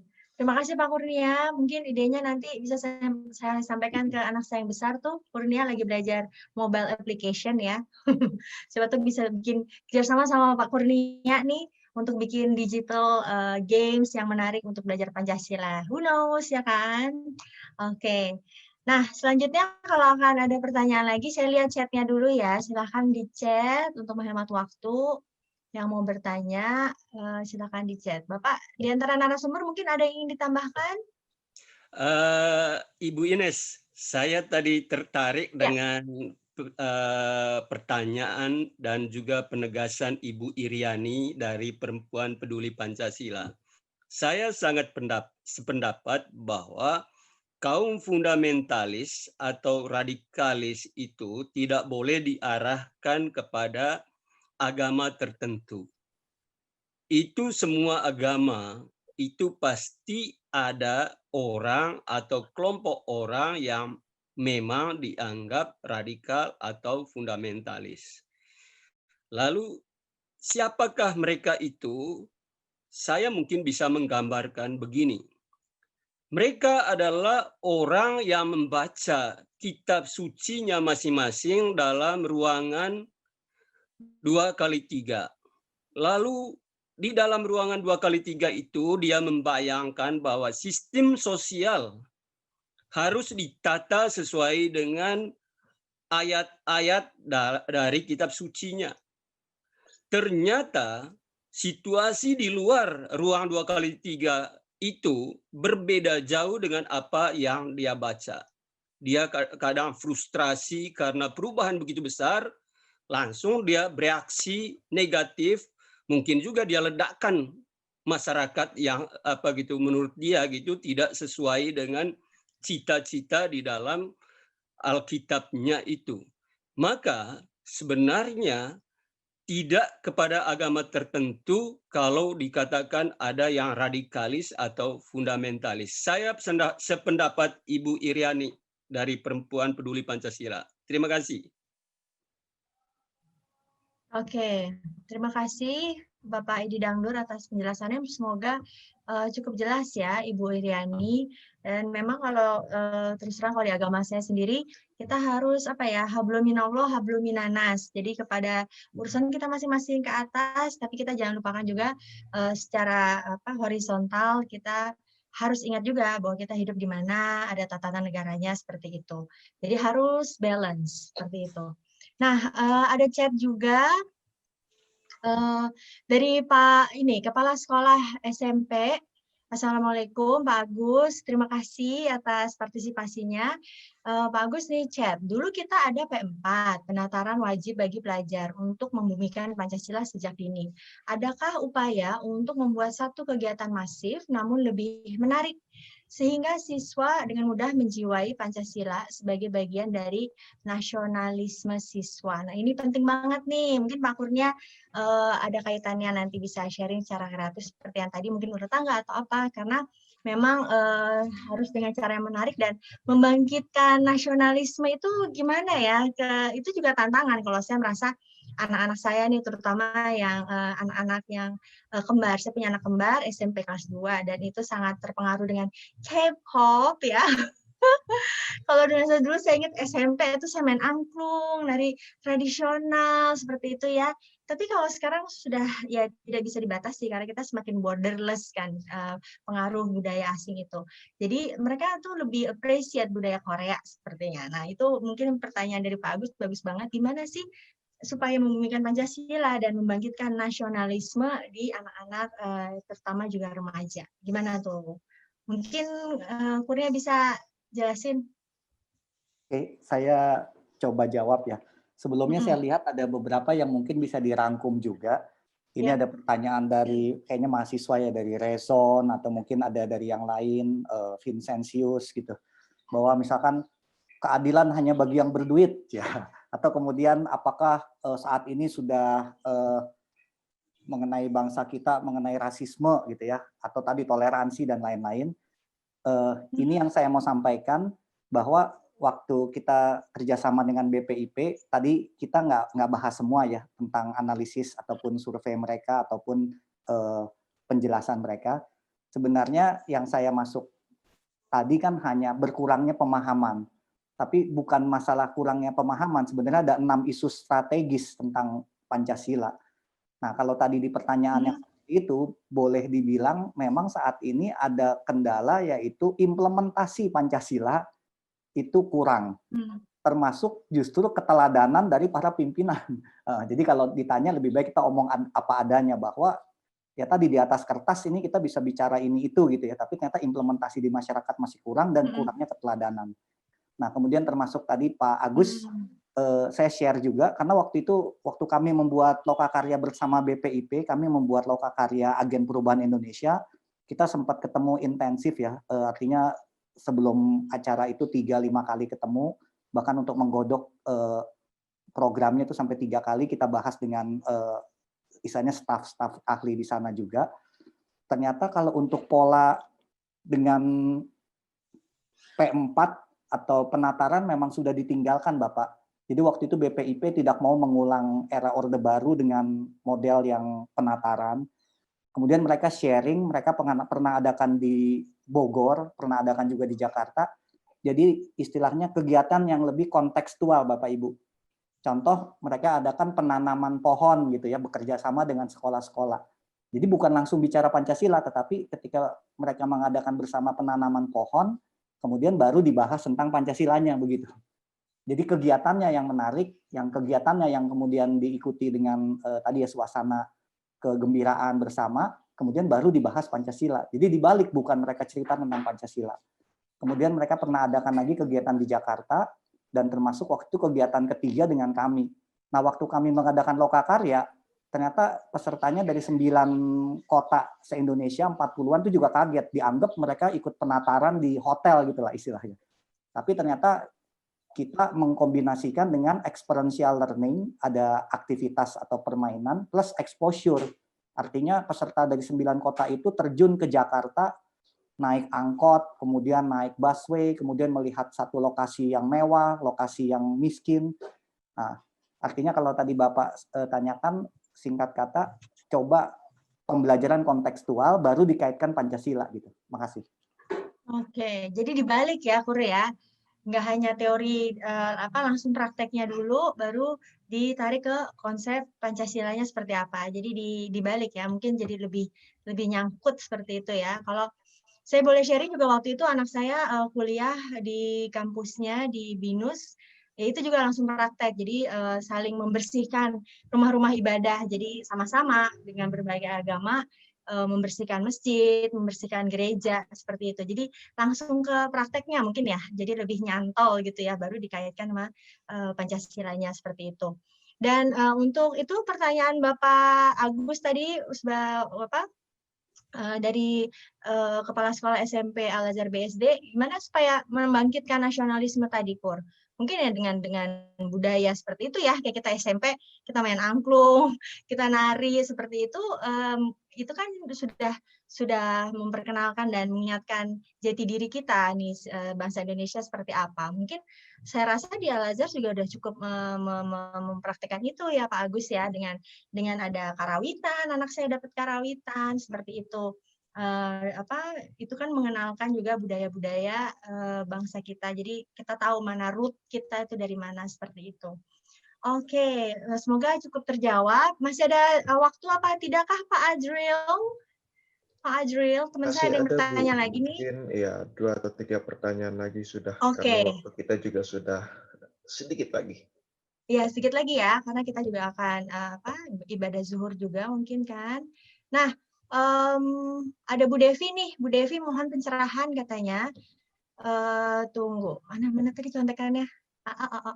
Tadi saya ingat-ingat sih Bu Devi itu nanya, gimana sih kok sekarang banyak perusakan fasum seperti itu, demo-demo, salahnya di mana ya? Itu sebenarnya Bu Devi teman saya juga sih. Jadi chatnya saya nggak tahu kemana, tapi saya ingat dia bilang kalau gimana sih solusinya atau mungkin masalahnya di mana ya? Kok kita ya seperti tadi, kita kalau misalnya tidak ada yang tidak suka kok langsung ekstrem gitu loh, merusak fasilitas umum yang sudah susah-susah kita bangun, bagus, seperti ya berusaha sedikit lah, catch up seperti di luar negeri, tiba-tiba dirusak seperti itu. Rasanya salahnya di mana? Karena kenapa kita bisa seperti itu dengan mudahnya merusak fasilitas umum? Kira-kira letak salahnya di mana? Mungkin itu pertanyaan emak-emak ya, itu salahnya di manakah gitu? Siapa yang bisa menjawab? Izin Bu Kak Ines. Ya. Ya, tadi kita di sini saya lihatnya kita coba secara umum aja ya. Kemudian saya melihat ada pertanyaan tentang bagaimana dan apa gitu ya. Satu, bagaimana kita mengimplementasikan P4 ya. Kalau dulu kan P4 ya. Kalau dulu saya sih P4-nya pergi pagi pulang petang gitu loh Bu. Jadi setelah seminggu selesai apa nih yang kita bicarakan gitu ya. Mungkin kita mendengarkan narasumber yang ngebacot di depan juga kagak tahu P4 implementasinya seperti apa. Lalu secara kita berbicara milenial kali ini kan kita berbicara milenial, ada metode yang bisa dapat kita gunakan, salah satunya adalah metode ular tangga Pancasila. Yang secara kerennya itu bahasanya adalah gamification atau gamification. Nah, ini kita sudah lakukan sebenarnya. Selain ular tangga Pancasila, ada gamification yang lain yang melalui Android, melalui iOS itu bisa dilakukan. Ya, jadi istilahnya fakoknya kawan-kawan diaktifkan. Fakok itu maksudnya gini, visualnya kawan-kawan, auditorinya kawan-kawan, kemudian olahraga faktori kawan-kawan, kemudian kinestetiknya kawan-kawan, kemudian gustatorinya kawan-kawan itu diaktifkan. Jadi ada mungkin orang-orang yang senang belajar itu dengan melihat gambar, ada yang senang belajar mendengar melalui suara. Jadi ini kita maksimalkan fakok ini secara luas dan kreatif. Sebagaimana sih kita Pancasila 45 butir itu bisa masuk ke dalam fakok itu tadi gitu loh. Dan saya kira SD sampai TK, SD, SMP, SMK mahasiswa itu juga beda-beda gitu loh. Dan ini kenapa sih ada demo-demo yang merusak fasum? Saya kira memang ya kesalahan di pola pikir saja itu ya. Atau bagaimana gobloknya mahasiswa tadi bisa dimanfaatkan oleh seseorang atau sekelompok orang gitu ya. Bagaimana kenapa sih dia nggak pikir kembali? Ini kan uang rakyat gitu loh. Bisa-bisa kalau hemat saya karena dia nggak punya MPWP gitu. Bisa-bisa dia nggak punya MPWP, dia nggak sadar gimana caranya kita menghemat uang untuk bayar pajak tiap bulannya, buat laporan tiap tahunnya. Nah, dia nggak punya gitu.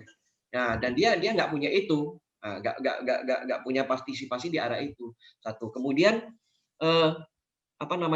Nah, ular tangga ini adakah metode yang akan dilakukan secara masif? Saya kira ular tangga ini nantinya kita akan coba nasionalkan sesuai dengan kata Bang Kur tadi, kita akan coba nasionalkan, kita akan coba mainkan. Mana yang masih bisa ditambah. Saya kira Bang Kur ini masih punya kesempatan untuk berkembang ya Bang Kur ya, ular tangga kreatif ini ya. Ya betul. Dan kemungkinan tadi ke arah Android juga masih ada gitu. Teman-teman yang suka main game ya silakan saja. Nah, bagaimana kita menanamkan butir-butir Pancasila melalui film gitu loh. Kita lihat bagaimana Amerika kok bisa nasionalismenya tinggi gitu ya. Ya salah satunya melalui film gitu loh. Bagaimana hero-nya Navy SEAL-nya bergerak di lapangan, ya kita buat film bagaimana Kopassus kita bergerak di lapangan, walaupun mungkin secara tidak langsung kita banyak mendengarkan cerita teman-teman, ya Navy SEAL itu kadang-kadang mendengar desing peluru aja kadang-kadang kabur, ya itu hanya di film-film, bagaimana nasionalisme dibangun di film-film. Ya kita jangan tertidur, jangan terlelap dengan film-film hantu doang gitu loh. Ya. Jadi ditakut-takutin film-film hantu, drama-drama cinta, bagaimana saya menyakiti dia, bagaimana saya balas dendam.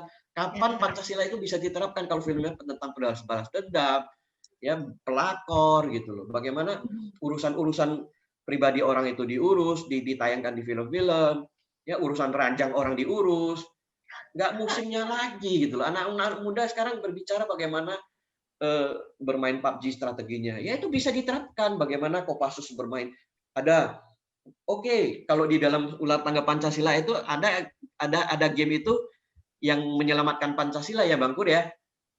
Nah ini adalah salah satu gamifikasi gitu loh. Gamifikasi itu adalah bagaimana kita berupaya menerapkan satu pemahaman ke dalam sekelompok orang, anak didik melalui proses permainan.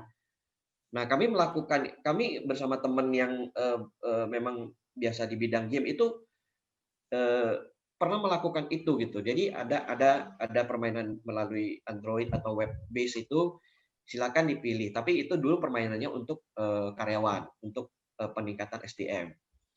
Nah kemudian apakah keadilan sosial itu bagi orang yang kaya? Saya kira kalau pertanyaan tertutup seperti itu jawabannya tidak. Kita tahu banyak ini ya. Ya walaupun memang kita tidak bisa pungkiri anekdot seperti itu berkembang di masyarakat. Contoh, kesehatan tidak untuk rakyat miskin. Jadi orang miskin nggak boleh sakit. Nah, sekarang kan pemerintah sedang berbenah gitu loh. Pemerintah sedang berbenah. Mari kita dukung gitu loh. Kalau memang kita tujuannya jelas, alurnya jelas, sistemasinya jelas, yaitu pantas saya kira layak kita dukung gitu. Kemudian saya kira itu saja yang mungkin bisa saya ingin tambahkan di situ. Oke. Kemudian kita sepakat bahwa radikalisme itu tidak datang dari satu agama, tetapi orang yang memanfaatkan agama. Ya kita sepakat itu sih sebenarnya. Oke. Thanks Kak Ina, Kak Ines, thanks. Itu aja. Terima kasih Pak Jonesia atas pencerahannya. Tambahan Ines. Ya. Ada Mas Genap ya. Ya. Saya menambahin dari Bung Joni tadi. Saya ingin mengembalikan ke tema kita, pengaruh utamaan Pancasila di era milenial. Gitu. Yang saya rasakan memang Pancasila harus dibuat memang sangat gembira, gitu kan. Di mana anak-anak muda sekarang ya harus diciptakan satu kegembiraan, gitu. Bahwa Pancasila ini sesuatu hal yang menarik, sesuatu hal yang menggembirakan. Ini adalah teman kalian. Ini adalah bagian dari kalian, gitu. Itu yang harus kembali ditanamkan gitu ke teman-teman muda gitu. Memang negara kita ini suatu hal lagi mengalami hal-hal berat gitu kan. Kalau melihat dari pertanyaan-pertanyaan tadi gitu kan. Tapi bagaimana anak muda tidak alergi gitu, tidak anti dengan pertanyaan-pertanyaan atau masalah-masalah yang berat tadi gitu kan. Itu yang harus lagi dikembalikan gitu. Ya. Biarkan yang berat-berat ini milik orang tua gitu. Selesai gitu. Tapi anak-anak milenial ini gitu, generasi Z ini mendapatkan nilai-nilai, mendapatkan Pancasila itu sesuatu yang ini temanku gitu. Ini bagianku gitu. Bukan lagi sesuatu yang berjarak. Biarkan zaman kita gitu bahwa Pancasila itu sesuatu yang berat, sesuatu yang jauh gitu kan, sesuatu yang abstrak gitu. Tapi sekarang adalah ini ya semacam ini nggak ada bedanya sama K-pop, ini nggak ada bedanya sama Jepang, ini nggak ada bedanya sama game, ini nggak ada bedanya sama film, sama komik gitu kan. Itu yang ingin saya garis bawahi gitu bahwa balikan lagi bahwa Pancasila milik anak muda sekarang gitu. Karena orang tua generasi yang terdahulu adalah mengawasi saja gitu. Itu sih bahwa Pancasila ada sesuatu yang asik. Pancasila adalah kamu gitu. Terima kasih Nes. Oke, terima kasih Mas Genap Sukendro. Pancasila adalah kamu dan aku ya. Kita harus membuat Pancasila lebih funky gimana caranya buat anak-anak kita. Dan tadi kuncinya dari Pak Akur bagus banget bahwa semuanya kuncinya adalah keteladanan ya. Memang harus diteladankan dulu dari yang atas. Kita melihat nanti anak-anak kita juga orang tua mencontohkan yang pada anak-anak karena anak-anak kan memang mencontoh seperti itu. Jadi kuncinya tadi kata Pak Akur adalah keteladanan dari yang atas dulu ya. Kita lihat anak-anak akan melihat dari situ, mencontoh tentunya.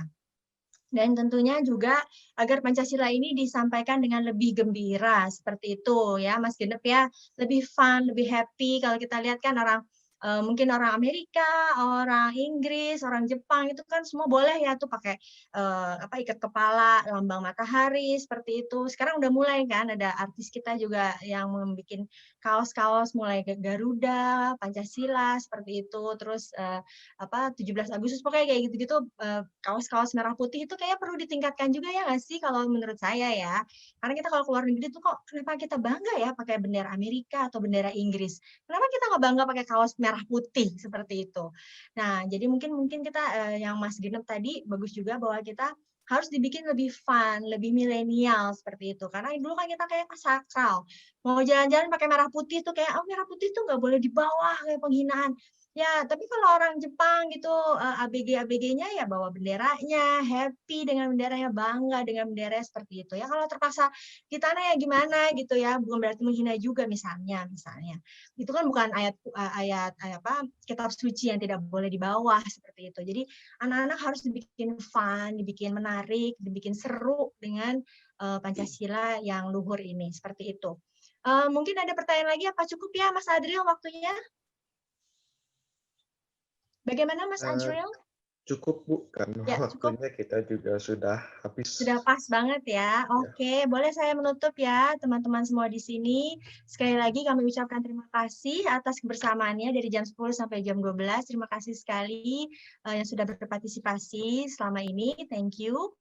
Tak lupa sekali lagi saya mengucapkan terima kasih pada INTI Indonesia Persatuan Indonesia Tionghoa. Terima kasih ya yang diwakilkan oleh Pak Joni Sia dari Wakil Sekretaris INTI Sumut. Thank you banget sebagai narasumber. Makasih Pak. Dan juga ada grafis sosial diwakilkan oleh Pak Greg Genep Sukendro. Terima kasih Pak Greg. Nanti kita sepedaan bareng ya. Oke, dan ada Gerakan Pembumian Pancasila, terima kasih. Ada juga dari Forum Kerukunan Umat Beragama Banyumas, thank you. Dan pimpinan serta keluarga besar, dosen, mahasiswa dari Universitas Tarumanegara, terima kasih sekali. Dan juga tentunya terima kasih partisipasi dari seluruh peserta Lokakarya Ular Tangga Pancasila dan masyarakat umum yang bergabung di sini, thank you banget sudah bergabung. Oke. Dan Anda bisa melihat nanti lomba poster tadi bisa dilihat di IG Pancasila ya, di IG Pancasila bisa dilihat.